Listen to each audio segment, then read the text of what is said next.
The holographic display showed 15 human children. Orbital strike patterns overlaid their last known positions. Commander James Mitchell's hand didn't shake as he saved the file, evidence that would condemn an entire civilization. "They knew the law," he said quietly to the empty briefing room.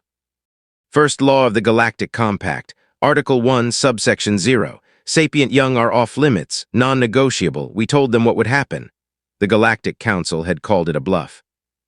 3 days ago, human colonists on Kepler sent their distress beacon. The Vrak's sovereignty, angry over territorial disputes, didn't just attack the settlement. They targeted the evacuation shuttles, the ones marked with juvenile aboard indicators, internationally recognized symbols, impossible to miss. 15 children turned to vapor before their parents could scream. The galaxy thought humanity would file complaints, diplomatic protests, sanctions, because that's what civilized species do, right? They don't understand what happens when you take the one thing humans have agreed. Across every nation, every culture, every conflict in their blood-soaked history is absolutely sacred. Mitchell pulled up the communication log. His own voice played back, recorded 72 hours before the attack. "This is Commander James Mitchell of the Terran Defense Coalition. Under Compact Law, we are notifying all regional authorities. Any hostile action against human civilian populations, particularly juveniles, will be met with immediate and total military response. This is not a negotiation. This is a promise." The Vrak's ambassador had laughed, actually laughed. The recording was viral across 30 star systems. They weren't laughing anymore. If you want to see what happens when humanity stops pretending to be civilized, hit that like button and drop a comment about which alien species underestimated us the most. Subscribe to Monster HFY because this story is about to show you why the galaxy's oldest rule exists and what happens when someone breaks it. Now let's move forward into the trial that would rewrite galactic law in human blood. The Confederation Assembly Hall on Nexus Prime could hold representatives from 400 species. Today it held its breath. Mitchell stood at the human delegation platform, his dress uniform pristine, medals absent. He'd left them in his quarters. This wasn't about what humanity had done before. This was about what they were about to do. Across the chamber, Ambassador Torval of the Vrak's sovereignty preened his iridescent neck plating, confident. His defense brief was solid. The colony was in disputed space. The attack was a measured response to human expansion. And the juvenile casualties were regrettable but incidental to legitimate military operations. The esteemed human delegation seems to believe their species deserves special protection. Torval's translator rendered his chittering speech into flat galactic standard. As if their young are somehow more precious than the thousands of Vrak's hatchlings threatened by human terraforming operations. "We gave you 72 hours, Mitchell interrupted. The chamber went silent. "Apologies," the arbitration chair, a floating crystalline entity called a luminar, pulsed with bureaucratic irritation. "The human delegation does not have the floor. We gave you 72 hours, Mitchell repeated louder, to surrender the Vrak's military commanders responsible, to pay reparations. To submit to compact judicial review. You had options. You chose to spend those 72 hours laughing." Torval's secondary eyelids flickered. "The Vrak's sovereignty does not respond to ultimatums from a species barely 3 centuries into space travel. 68 hours ago, your government received a complete dossier, targeting solutions for every Vrak's military installation within 8 jumps of Kepler 442. Power generation facilities, shipyards, command stations. We showed you exactly what we'd hit, in what order, with what ordnance."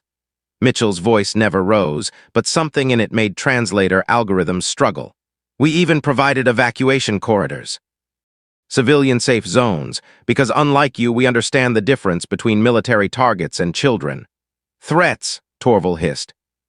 "The Assembly witnesses this naked aggression. 48 hours ago, you called it a bluff," Mitchell gestured. The central holodisplay activated without authorization, overriding Assembly protocols. Footage played, Vrak's Sovereignty Fleet Base Tarsus 9, a military shipyard orbiting their third-largest colony world. Timestamp, 26 hours ago. The base was gone, not destroyed, erased. In its place floated a perfectly spherical debris field, expanding at precise mathematical intervals. Kinetic bombardment, Mitchell explained to the shocked assembly.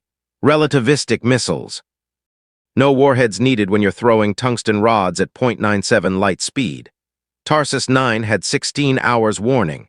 Every civilian shuttle cleared the zone. 0 non-combatant casualties. We kept our word. Torval's breathing spiracles flared. One base, a provocative gesture that proves nothing, the display shifted. Another base, another perfect sphere of debris. Then another. Then another. 12 hours ago you stopped laughing, Mitchell said. You started scrambling your defense fleets, pulling ships from patrol routes. Exactly as we calculated you would. A new image. Of Vrak's heavy cruiser, flagship of their second fleet, drifting powerless. Its weapon systems were gone, surgically removed by what looked like precision beam strikes. The rest of the ship intact. 6 hours ago, your admirals realized something.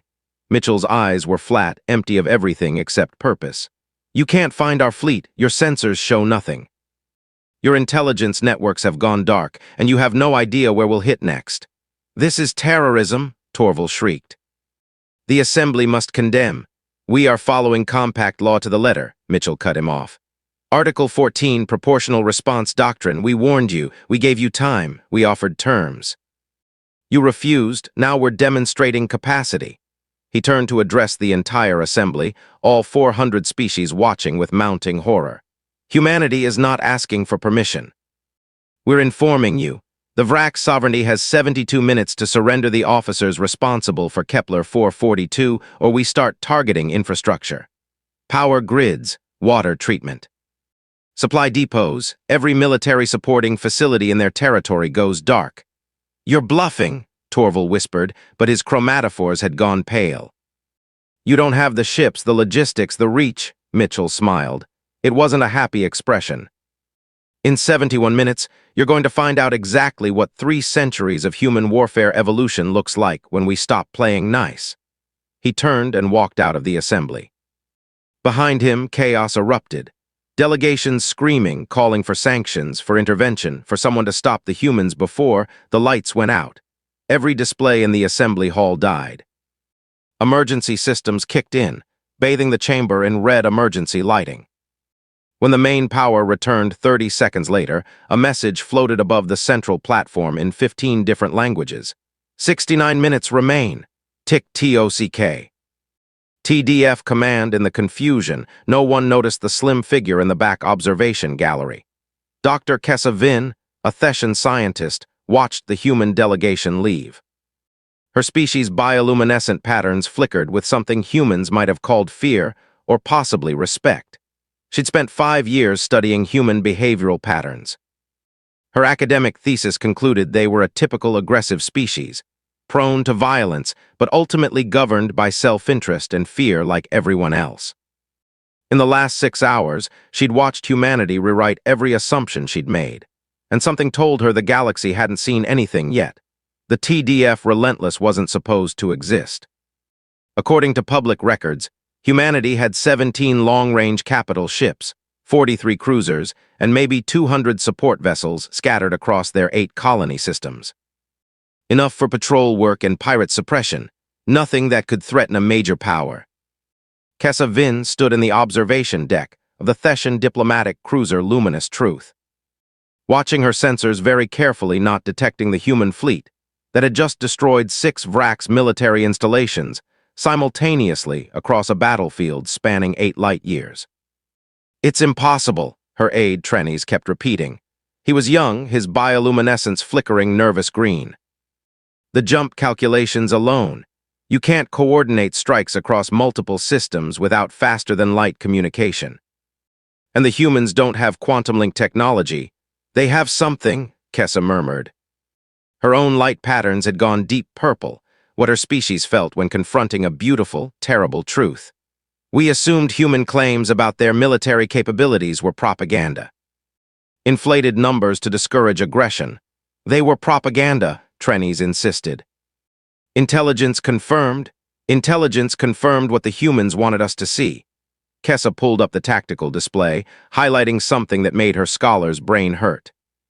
Look at the debris patterns, Each strike came from a different vector, different weapon signatures. This wasn't one ship moving fast, this was a coordinated fleet operation. Except we can't detect them, any of them. Her communicator chimed. The Theshan ambassador to the Galactic Compact, Senior Diplomat Harvin, appeared on the display. His bioluminescence was emergency red. Dr. Vin, your expertise is requested immediately. The Vrak sovereignty is claiming the human attacks are coming from automated weapon platforms, not ships. They want us to help verify. It's not platforms, Kessa interrupted.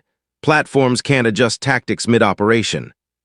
Someone is commanding those strikes in real time with access to battlefield intelligence we can't even detect. Then where are the ships, Doctor? That was the question, wasn't it? Kessa had one theory. It was insane, but everything about the last 6 hours was insane. Ambassador, I need access to the Compact's deep space monitoring network. Full historical data 6 months back. That's restricted. The humans have been preparing this for months, Kessa said. They didn't just build a fleet, they hid it. And I think I know where. 20 minutes later, she was staring at the data, and her bioluminescence had gone pure white, her species' expression of awe. The asteroid belts, she whispered. The mining operations. The resource extraction platforms humans built in 17 different systems. We thought they were just greedy, grabbing minerals aggressively. Trennies looked over her shoulder. Those facilities are massive. Some of them are the size of small moons. Because they're not facilities, Kessa interrupted. They're shipyards, modular construction platforms. The humans have been building ships inside hollowed-out asteroids for the last 3 years. Hidden from every sensor sweep because we were looking for traditional orbital construction. The numbers made her mind reel. If even half the mining platforms were secretly military construction sites, then humanity didn't have 200 ships. They had thousands. How did we miss this? Trennies breathed. Because we didn't think they'd lie so systematically, Kessa said. Every trade report, every economic assessment, every diplomatic exchange about their industrial capacity, all carefully crafted misdirection. The humans showed us exactly what they wanted, a small, defensive fleet, barely worth worrying about. Her communicator exploded with emergency alerts. The Vrak sovereignty's deadline had hit 0. And humanity's response had just gone live. Across the display, reports flooded in. Not attacks, blackouts. 17 Vrak's colony worlds had just lost power, simultaneously. Every orbital power generation satellite gone dark, disabled by precision strikes that left the satellites intact but completely non-functional. No explosions, no casualties, just dark. The economic impact would be catastrophic. Industrial facilities offline. Life support running on reserves. Transportation networks frozen, but everyone would live if the Vrak's government acted fast. A new message broadcast across all Compact channels. Commander Mitchell's face calm as death. Vrak's sovereignty, you now have 48 hours to comply with our demands. Surrender the officers responsible for Kepler 442. Pay reparations. Submit to judicial review. For every hour you delay, another colony goes dark. We can do this 17 more times. Or you can save your people the hardship and surrender the individuals who ordered children murdered. The transmission ended. Kessa's hands shook. This isn't war. This is surgery. It's terrorism, Trennies said, but his bioluminescence betrayed uncertainty. No, Kessa corrected. Terrorism targets civilians to create fear. The humans are targeting military infrastructure to eliminate options. They're not trying to scare the Vraks. They're trying to make surrender the only rational choice. Another alert. The Theshan ambassador again, and this time he looked rattled. Dr. Vin, we've just received a priority communication from TDF Command. They're requesting you specifically. Me. Why would? They want independent observers aboard their flagship for the next phase of operations, to document that they're following Compact law. They've requested 1 Theshan scientist and 1 arbitrator from the Assembly. His bioluminescence flickered. You have 30 minutes to decide. If you accept, a human ship will retrieve you from your current location. Retrieve me. We're in the middle of Theshan protected space. How would they even? The luminous truth's proximity alarm screamed. A ship had just appeared. Not on approach vectors, already there, hanging 300 meters off their port bow. It hadn't jumped in, it hadn't approached. 1 second empty space, the next. A human warship, gunmetal gray, bristling with weapon systems, and absolutely nothing like the designs in any intelligence database. Kessa stared at it through the observation port. The ship's designation was painted in human letters across its hull, TDF Ghost Protocol. Her communicator chimed with a new message. Text only, dry as desert sand. Dr. Vin, your expertise in xenocultural analysis and witness credibility makes you ideal for this assignment.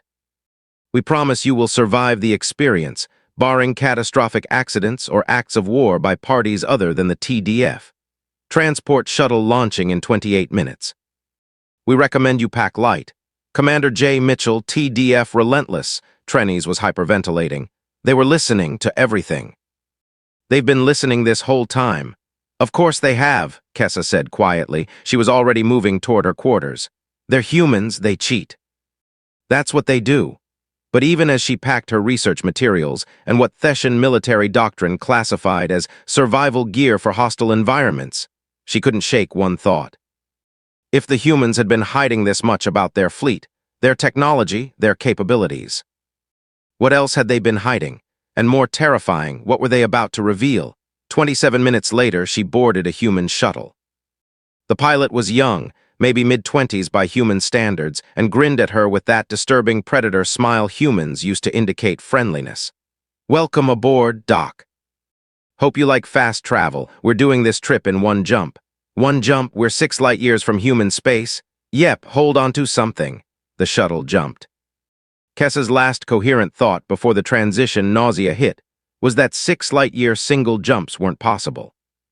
Jump drives needed calculation time, multiple hops, cooldown periods between transitions. The universe disagreed.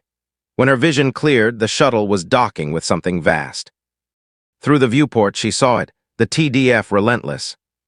A ship that shouldn't exist, bristling with weapons that shouldn't work, crewed by a species that shouldn't have the industrial capacity to build it. Commander Mitchell was waiting in the docking bay. Dr. Vin, thank you for accepting our invitation. He extended a hand, human greeting gesture, peaceful contact. She took it carefully. His grip was firm, controlled. I apologize for the dramatic extraction. We're on a tight schedule. What am I doing here, Commander? Mitchell's expression went cold. You're going to witness humanity keep a promise. And then you're going to tell the galaxy exactly what happens when someone breaks the only rule we all agreed mattered. Behind him, the flagship's battle alert began to sound. The Vrak's sovereignty's deadline was ticking down, and humanity's real demonstration of force was about to begin. The Relentless's Combat Information Center was nothing like Kessa expected. She'd studied human warfare. Their history was saturated with it. Expected chaos, shouting, aggressive commanders slamming fists on consoles. What she found instead was eerily quiet. Dozens of human officers at their stations, speaking in calm, technical language. Data streaming across displays in formats her translator struggled to parse. Mitchell gestured to an observation platform. You'll watch from here. Don't touch anything. Don't interfere. If we go to combat stations, there's an emergency pod directly behind you. My crew will get you to it if things go wrong. You expect things to go wrong. I expect the Vraks to make bad decisions, Mitchell said. They usually do. An officer approached Lieutenant Sarah Chen according to her name badge. Young, Asian features, eyes that had seen too much. Commander, we've got confirmation. Vrak's second fleet is moving to intercept. 47 ships led by the dreadnought Sovereign's Wrath. They're burning hard toward the Kepler system. Trying to retake the colony, Mitchell nodded. Predictable, what's their ETA? 16 hours at current acceleration. And our task force? Chen smiled, it wasn't nice. Already there, sir, waiting. Kessa's bioluminescence flickered confusion. You have ships at Kepler, how? We've been monitoring. You've been monitoring what we wanted you to monitor, Mitchell said, not unkindly. Lieutenant, show doctor. Vin the full board. Chen tapped controls. The main display shifted and Kessa's respiratory system forgot how to function. The tactical map showed not just the Relentless, but 63 other human ships. Destroyers, cruisers, carriers, vessels whose classifications her database couldn't identify. They were scattered across 5-star systems in perfect positioning to support each other. interdict VRAX supply lines, and reinforce any point under attack within hours. This is impossible, Kessa whispered. The resource requirements alone. We've been preparing for this scenario for 7 years, Mitchell interrupted. Ever since the Rigel incident, when the Compact decided human testimony about war crimes against children was culturally biased and inadmissible. We learned then that the galaxy doesn't share our priorities. So we built the capacity to enforce them ourselves. The Rigel incident, Kessa's academic memory kicked in. That was a minor diplomatic dispute. 41 human children were taken as hostages. Mitchell's voice went flat. Killed when negotiations failed. The Compact Mediation Board ruled it an unfortunate accident of cross-cultural miscommunication. We got an apology, nothing else. He turned to face her fully. That's when we realized the galaxy has rules about children on paper but won't enforce them. So we started building the enforcement mechanism ourselves. Another officer called out, "Sir, receiving communication from VRAX's Second Fleet. They're demanding we withdraw from Kepler system or face destruction." Mitchell almost laughed. Response, "We're not in Kepler system, we're 8 light-years away. If they'd like to withdraw their forces, we'll allow it. If they'd like to attack a human colony again, we invite them to try. Sir, they're not slowing down. Looks like they're committed to assault. Time to teach them about human tactical doctrine," Mitchell said. "Lieutenant Chen, activate Operation Schoolyard." Kessa watched the tactical display as what humans had planned unfolded with mechanical precision. The VRAX fleet approached Kepler system in standard battle formation. Heavy dreadnoughts at the center, cruisers and destroyers screening. Powerful, intimidating, and exactly what their doctrine prescribed. They jumped into the system and found nothing. No human fleet, no orbital defenses. Just the colony on Kepler 442b, its distress beacons still active and empty space. "They're confused," Chen reported, "scanning for us." "Can't find anything. Because they're looking for ships," Mitchell said. "Show them what we actually deployed." The colony itself activated. What the VRAX had assumed were temporary refugee shelters and emergency structures started unfolding. Weapons platforms rose from camouflage. The entire settlement revealed itself as a massive, fortified position with overlapping fields of fire that would make assaulting it a nightmare. But that wasn't the trap. "Now," Mitchell ordered. From the asteroid belt, from the gas giants' moons, from dead satellites and debris fields, human ships decloaked. Not the big ships, small, fast attack craft. Dozens of them, each carrying kinetic weapons and swarm missiles. The VRAX fleet was surrounded. "They're not capital ships," Kessa breathed. "You're using fighters." "Missile boats," Chen corrected. "Unmanned, AI-guided, loaded with weapons that cost 1/10 what a VRAX cruiser does." She looked at Kessa. "Humans are good at asymmetric warfare. We've been doing it to each other for thousands of years." The VRAX admiral, Kessa could see his decision tree collapsing in real time on the display, had 3 options: retreat, scatter, or push through. He chose aggression. The dreadnought Sovereign's Wrath opened fire on the nearest missile boat, vaporizing it instantly. The other 46 VRAX ships opened fire on their designated targets. They destroyed 37 missile boats in the first salvo. Then the remaining boats fired everything they had and jumped out. Thousands of missiles swarmed the VRAX formation. Not aimed at the heavy ships, aimed at the destroyers, the screening vessels, the point defense platforms. "They're just missiles," Kessa said. "VRAX point defense will handle," she stopped. Because VRAX point defense was handling it, shooting down missiles by the hundreds. But there were thousands, and while the VRAX were busy with the missiles, they weren't watching the asteroids. The kinetic strikes came from above and below the orbital plane. Tungsten rods, electromagnetically accelerated to horrifying velocities. No warheads, no energy signatures to detect until impact. They didn't target the dreadnought, they targeted its escorts. 6 VRAX destroyers died in 3 seconds, just ceased to exist, smashed by weapons moving too fast to dodge. "VRAX's Second Fleet is breaking formation," an officer reported. "Attempting to scatter." "Don't let them," Mitchell said calmly. "Task Force Theta, execute." On the display, 3 human cruisers dropped out of jump space directly in the VRAX fleet's escape vector. They didn't fire weapons, they deployed something else. "Mines?" Kessa asked. Gravity wells, Chen said. Localized spatial distortions. Can't jump out through them without ripping your own ship apart. The Vrak's fleet is boxed in. The Vrak's admiral tried anyway. 2 of his cruisers attempted emergency jumps. The spatial distortions tore them into pieces. Cease fire, Mitchell ordered. Broadcast on all frequencies. His image appeared on the main display, transmitted to every Vrak's ship. Vrak's second fleet, you are trapped. Your options are surrender or die. We do not want to kill you. We want the officers responsible for murdering children. Your admiral has 10 minutes to decide if his crew's lives are worth protecting war criminals. Silence on the Vrak's channels. Then 9 minutes later, a transmission. Audio only. The voice shaking with rage and fear. The officers you seek will be transferred to your custody. We are powering down weapons and preparing to receive boarding parties. Kessa's bioluminescence went bright white. They surrendered. The entire fleet just surrendered. Because we gave them a choice, Mitchell said quietly. And we proved we'd follow through either way. That's the difference between terror and justice, Dr. Vin. Terror takes away choices. Justice offers them even when the consequences are harsh. Another officer, Sir, receiving emergency transmission from Vrak's Sovereign Command. There. They're requesting formal ceasefire negotiations. Mitchell checked his chronometer. 36 hours, faster than projected. He looked at Kessa. Doctor, in approximately 4 hours, you'll witness a war crimes tribunal, the first one ever conducted under human operational command. I need you to verify that what we do is lawful, documented, and meets compact standards for judicial process. You're really going to trial them. Not just execute. We're not monsters. Mitchell cut her off, and for the first time she heard anger in his voice.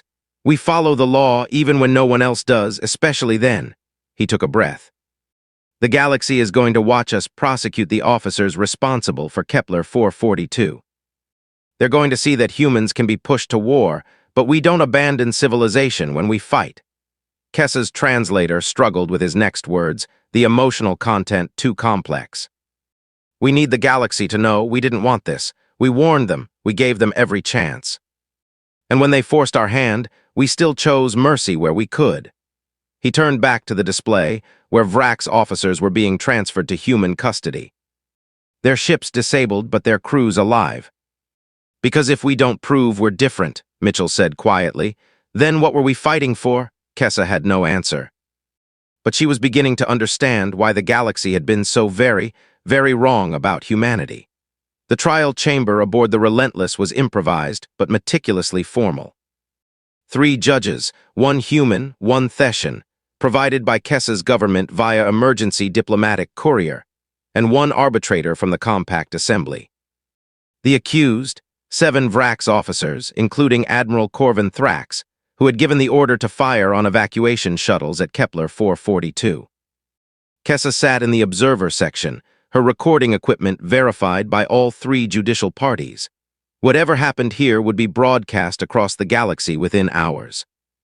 The human judge, Justice Marcus Webb, apparently pulled from retirement on Earth, opened the proceedings. He was old, gray-haired, with eyes that had seen plenty of courtrooms. This tribunal is convened under Galactic Compact Article 27, Subsection 14, War Crimes and Crimes Against Sapience. The accused have been provided with legal representation and translators. Evidence will be presented. Witnesses will testify. Verdicts will be rendered according to compact law, not human jurisdiction. It was a critical distinction. Humans weren't claiming the right to dispense their own justice. They were enforcing the galaxy's laws that the galaxy wouldn't enforce itself. The prosecution was led by Commander Mitchell himself. He stood, activated the central display, and began with forensic precision. Exhibit 1. Communications log from Vrak's Sovereignty Fleet Command to Admiral Thrax, timestamp 14 hours before the attack. Quote, human settlement at Kepler is to be eliminated as example to other territorial claimants. Minimize our casualties. Their casualties are irrelevant, end quote. The display showed the actual transmission, verified by 3 separate intelligence agencies. Admiral Thrax's translator rendered his response. The message lacks context. The settlement was militarized. Exhibit 2, Mitchell continued, ignoring the interruption. Scan data from your own ships, showing the evacuation shuttles you targeted. The display shifted to tactical overlays.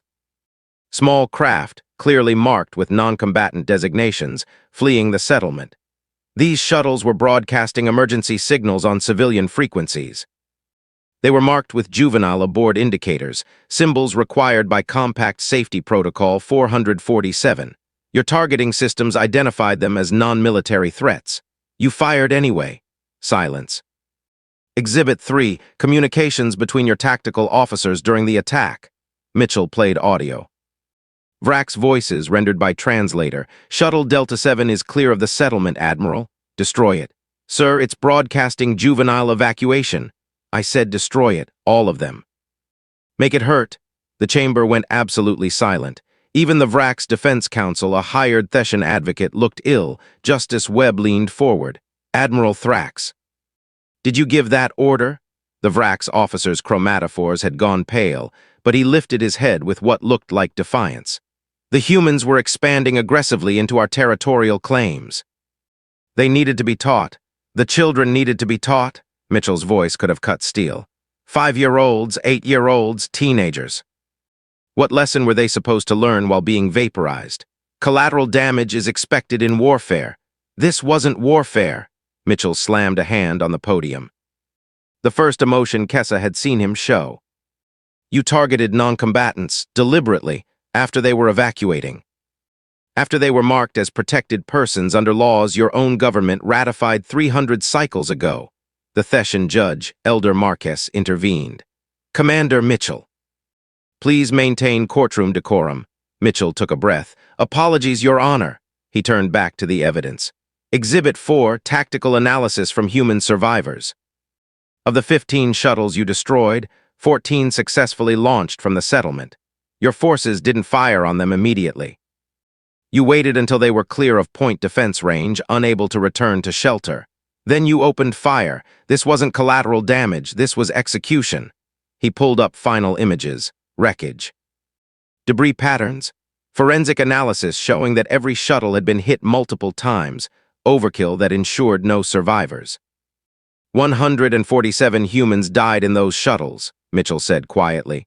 15 were children. The rest were parents, teachers, medical staff trying to protect them.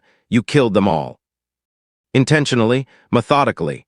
Admiral Thrax's defense counsel stood. The Vrak sovereignty maintains that human territorial expansion posed an existential threat to our species. These actions, while regrettable, were necessary to what? The compact arbitrator, a mechanical being called a logician, spoke for the first time. Its voice was synthesized, emotionless. Necessary to violate the first law.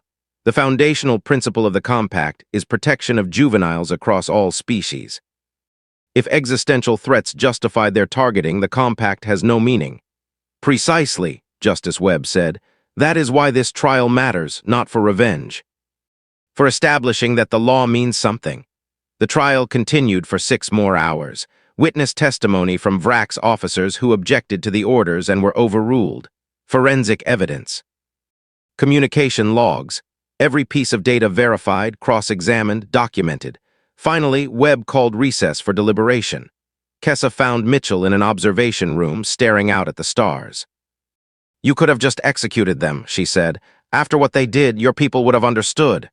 Yes, Mitchell agreed, but then we'd be no different than them. Just another species that claims to have principles until it's inconvenient. He turned to her. I need you to understand something, Dr. Vin. This trial isn't for my species. We already know what justice looks like. This is for yours, for the compact. For every species that's going to watch the recording and decide whether humans are civilized enough to be trusted with power. You have the power regardless of what they decide. True. But we want them to choose cooperation, not fear. His expression was tired. Fear works until it doesn't. Then you get rebellions, insurgencies, endless conflict. Respect. Respect lasts. An alert chimed. The judges were returning. The verdict took 3 minutes to read, guilty on all charges, all 7 officers, unanimous decision. Justice Webb's sentencing was precise. Admiral Thrax and officers of the Vrak Sovereignty Fleet, you are hereby sentenced to life imprisonment under compact custodial authority. You will be transferred to the Compact's maximum security facility on Vorath 9, where you will serve your sentences according to established protocols for war criminals, not human prisons. Compact prisons under galactic authority, Admiral Thrax hissed. You think this changes anything? The sovereignty will never accept. The sovereignty already has, Mitchell interrupted. He activated a display showing a communication from Vrak's Sovereign Command. 20 minutes ago, your government formally surrendered. Complete terms, reparations, judicial cooperation. Territorial concessions, he smiled coldly. They threw you away to save themselves. Turns out when humans prove they'll burn down your entire military infrastructure, governments get pragmatic about protecting war criminals. This isn't over, Thrax snarled. Others will rise. The galaxy will never bow to human. We don't want the galaxy to bow, Mitchell said. We want the galaxy to follow its own damn laws. He nodded to the security detail. Get them out of here. As the convicted officers were led away, Kessler approached Mitchell. What happens now? Now, Mitchell checked his data pad. Now we release the full trial recording to every media outlet in the Compact. Let the galaxy watch. Let them see that humans kept every promise. We warned them. We gave them chances. We followed the law even in war, and we proved that the first law isn't negotiable. You think that will change things? Mitchell's expression was unreadable. I think 3 other territorial disputes with human colonies just requested mediation instead of military posturing. I think 17 species have filed formal complaints with the Compact about inadequate enforcement of child protection laws. And I think humanity just announced that we're not asking for permission anymore. We're enforcing the rules everyone agreed to. Kessa's bioluminescence flickered. Understanding, fear, respect. You've changed the balance of power in the galaxy. No, Mitchell corrected. We've just reminded the galaxy that power without accountability is tyranny. And humans spent 10,000 years fighting tyrants before we made it to space. We're very, very good at it. He started to leave, then paused. Dr. Vin, your analysis, your witness testimony. Will you tell the truth about what you saw here? The truth, Kessa considered. I'll tell them I watched a species that was attacked keep its word, follow the law, and offer mercy to enemies who deserved none. I'll tell them humanity is terrifying not because you're violent, but because you're principled. Her bioluminescence went white. And I'll tell them that the first law is no longer just words on paper. It's enforced now by the only species willing to pay the cost. Mitchell nodded. That's all we ask. Then the alarm sounded. Battle alert, all hands to stations. What now? Kessa demanded, an officer's voice over comms. Sir, we've got incoming, multiple jump signatures, unknown configuration. Not Vrax, something else. Mitchell's expression went cold. Dr. Vin, get to the escape pod. Now, what's happening? Someone just proved they're even stupider than the Vrax. On the tactical display, 17 ships dropped out of jump space around the Relentless. Kessa recognized the configuration. Her bioluminescence went emergency red. Rigel Consortium warships, the same species from the incident 7 years ago. The ones who'd killed 41 human children and received an apology instead of justice, and they just jumped in with weapons hot. All hands, battle stations. This is not a drill. Mitchell's voice across the ship's comms was glacier calm. Set condition 1, weapons free on my mark. Kessa grabbed his arm. Commander, the Rigel Consortium has a defense pact with 3 other major powers. If you fire on them, if they fire on us first, every treaty obligation is void. Mitchell pulled free, striding toward the Combat Information Center. Lieutenant Chen, status. Chen's fingers flew across her console. 17 Rigel warships, sovereign class. They're demanding we surrender Admiral Thrax to Rigel custody. Claiming he's a political refugee under compact asylum protocols. That's absurd, Kessa breathed. He's a convicted war criminal. They don't care about the conviction, Mitchell said. They care about establishing precedent that humans can't enforce compact law without galactic approval. He touched his comms. Rigel flagship, this is Commander Mitchell of the TDF Relentless. You have no authority here. Admiral Thrax has been convicted by a compact tribunal and will be transferred to compact custody as sentenced. Your presence is noted and will be reported to the Assembly. The response came in Rigel. a species that looked like crystalline mantises, beautiful and utterly amoral. The translator struggled with their harmonic speech. Human vessel, you are outgunned 17-1. Your recent victories against the Vrax primitives are irrelevant. Surrender the prisoners or be destroyed. Mitchell's jaw tightened. Chen, where's our task force? Task Force Delta is 6 minutes out. Task Force Echo is 11 minutes. We're alone until then? 6 minutes, against 17 capital ships. Kessa watched Mitchell's face, expecting fear, anger, desperation. Instead, she saw something that terrified her more: calculation. Rigel flagship, Mitchell transmitted. You have 30 seconds to withdraw. This is your only warning. Rigel laughter translated as discordant chimes. You have no leverage, human. Your threats are... Mitchell cut the channel. Chen, execute Protocol Ragnarok. Sir, Chen's face went pale. We've never field tested. Today's the test. Do it. Kessa grabbed an emergency handhold as the Relentless rotated. Not toward the Rigel fleet, away from it. The ship was running. Commander, what? Then she saw what the Relentless was running toward. The Vrax dreadnought Sovereign's Wrath, captured and disabled during the earlier battle, was still in the system. Dead in space, its weapons offline, its crew evacuated. The Relentless accelerated directly toward the dreadnought. Boarding teams, prepare for rapid insertion, Mitchell ordered. Engineering, I need power to the towing systems in 90 seconds.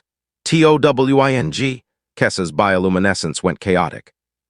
Commander, that's a 3 million-ton warship, with a full weapons magazine and mostly intact power cores, Mitchell said.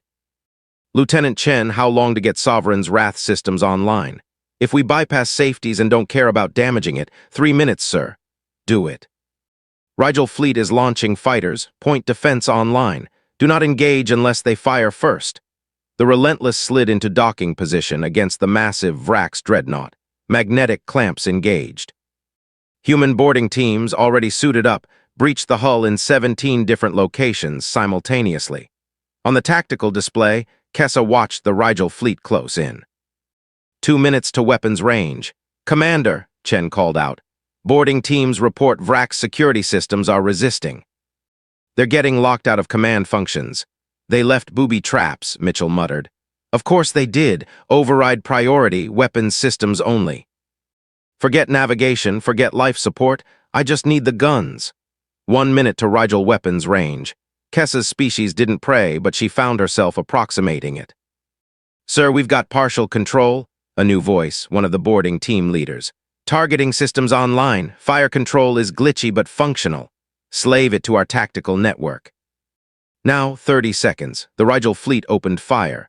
Plasma beams lanced across space, warning shots, bracketing the Relentless but not hitting. Not yet. Giving Mitchell one last chance to surrender. Weapons online, Chen shouted. Sovereign's Wrath is ours. Target the Rigel flagship, Mitchell ordered. Full spread, all torpedoes. Fire, the Vrax dreadnought, supposedly disabled and helpless, erupted with weapon fire. 48 torpedoes launched in 3 seconds. Not at the Rigel fleet, at their flagship specifically. The Rigel commander had milliseconds to react. To realize the humans had just turned a captured ship into a weapons platform using the enemy's own ammunition. The Rigel flagship's shields collapsed under the barrage. 3 torpedoes got through. The flagship didn't explode. Vrax weapons were designed to disable, not destroy. But it went dead in space, systems fried, crew alive but helpless. The remaining Rigel ships scattered, formation breaking. Message to Rigel fleet, Mitchell said. You wanted to test human resolve? Test complete. Your flagship is disabled but intact. Your crew will survive if you withdraw now. Stay, and I'll show you what 17 other captured Vrax ships can do when we slave them to our targeting network. Bluff. Kessa knew it was a bluff. The Relentless didn't have 17 other ships, didn't have the boarding teams or the time, but the Rigel didn't know that. Additional contacts, Chen called out. Multiple jump signatures, it's our task forces. Delta and Echo just arrived. On the display, human ships dropped into the system. Not 17 ships, 43. The Rigel were now outnumbered. The Rigel's second-in-command's transmission was ice cold. This incident will be reported to the Compact Assembly. You have committed an act of war against a sovereign power. You fired first, Mitchell interrupted. We have sensor logs, 300 witnesses. You came to steal a convicted war criminal and opened fire on a compact tribunal escort. Self-defense is legal. What you did is not. Silence. Then the Rigel fleet jumped out. All 16 remaining ships, vanishing in perfect formation, leaving their disabled flagship behind.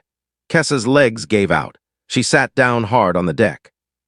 You just fought off 17 ships with one, and bluff, and stolen Vrak's weapons. And perfect timing, Mitchell said.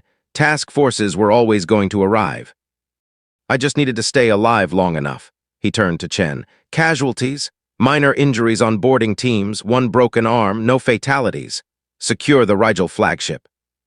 Get their crew onto evacuation shuttles and send them after their fleet. We're not taking prisoners from this engagement. Sir, Chen looked confused. We made our point with the Vraks. Rigel came here for political theater. We embarrassed them, that's enough. Mitchell's expression was tired. But send them a message. Next time they try to interfere with human justice, we won't stop at embarrassment. Kessa stood, her bioluminescence stabilizing into something like awe. Commander, what you just did, that's going to change everything. The Rigel Consortium has been untouchable for centuries. You just humiliated them. I defended a lawful tribunal, Mitchell corrected. From pirates trying to steal prisoners, that's how the report will read, that's what happened. You know they'll retaliate. Let them try, Mitchell pulled up a star chart. Dr. Vin, look at this. Really look at it. The display showed human space, 8 colony systems, surrounded by dozens of other powers, small, weak, isolated. Then Mitchell activated another layer, hidden installations. The asteroid shipyards, supply depots, sensor networks, defensive platforms, humanity's real territory was 10 times larger than public records showed. We've been preparing for this for 7 years, Mitchell said. Building quietly, stockpiling, training, creating the capacity to defend our own. The Vrak's attack just forced us to reveal it earlier than planned. He looked at Kessa. So yes, the Rigel will retaliate, so will others, they'll test us. And we'll pass every test the same way we passed this one, by being more prepared, more committed, and more willing to follow through than anyone expects. An officer approached. Sir, we're receiving priority communication from Earth. President Okafor wants a status update. Tell her the trial is complete, the verdict stands, and we've successfully defended the tribunal against hostile interference. Prisoners will be transferred to compact custody within 24 hours. And the Rigel incident? Self-defense, already documented. Next question. The officer grinned and left. Kessa stared at this human who'd just rewritten galactic power dynamics through a combination of legal precision and tactical brilliance. What happens now, Commander? Really? Mitchell was quiet for a long moment. Then, now we find out if the galaxy learns the lesson, if they understand that the first law is enforced now. That humanity will not tolerate attacks on children, any species. He met her eyes. We don't want to be the galaxy's police force, Dr. Vin. But if we have to be, we're ready. And if they don't learn, Mitchell's smile was cold. Then we keep teaching, one battle at a time, until they understand. We warned them, we gave them chances.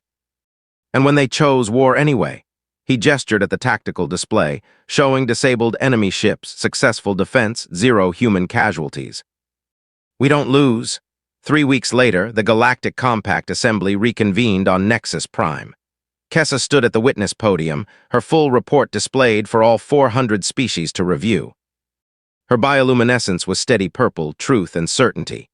In conclusion, she said, I observed the human tribunal follow every procedure required by compact law. The trial was fair. The evidence was overwhelming. The verdict was just. And when hostile forces attempted to interfere with lawful proceedings, the human defense was proportional and professional. Ambassador Torval, now representing what was left of the Vrak's sovereignty after their government fell in disgrace, remained silent. He'd already filed the formal surrender documents. The Vraks were paying reparations that would take decades to fulfill. The Rigel ambassador hissed. The Theshan witness glosses over human aggression. I gloss over nothing, Kessa interrupted. Your fleet fired first. Sensor logs from 6 different vessels confirm it. Humans defended themselves. That you were humiliated in the process is consequence, not crime. The Luminar Arbiter pulsed with bureaucratic resignation. The Assembly recognizes the unique circumstances of these events. However, we must address the larger issue.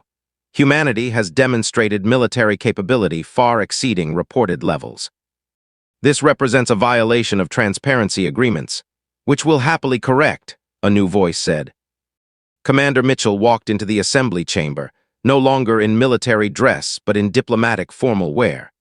Behind him came President Elena Ockafer of Earth and 3 other human ambassadors. Mitchell took the podium. The Terran Defense Coalition submits updated military asset reports accurate to current deployments. We also submit a proposal for amendment to Compact Law. Murmurs rippled through the chamber. Mitchell activated the display. Proposed Compact Law Article 1, Amendment 77. Any military action resulting in juvenile casualties of any species shall trigger automatic investigation by an independent tribunal. Guilty parties will face mandatory prosecution. No diplomatic immunity, no political asylum, no exceptions. The humans seek to criminalize war itself, someone shouted. No, Mitchell said calmly, we seek to criminalize child murder. There's a difference. Military action between consenting powers is legal. Targeting children never is. This amendment simply enforces what's already written in the first law. The Theshan ambassador stood. The Theshan Collective supports this amendment. We have reviewed the evidence.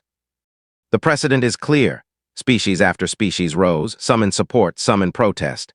The debate raged for hours. Finally, the vote, 247 species in favor.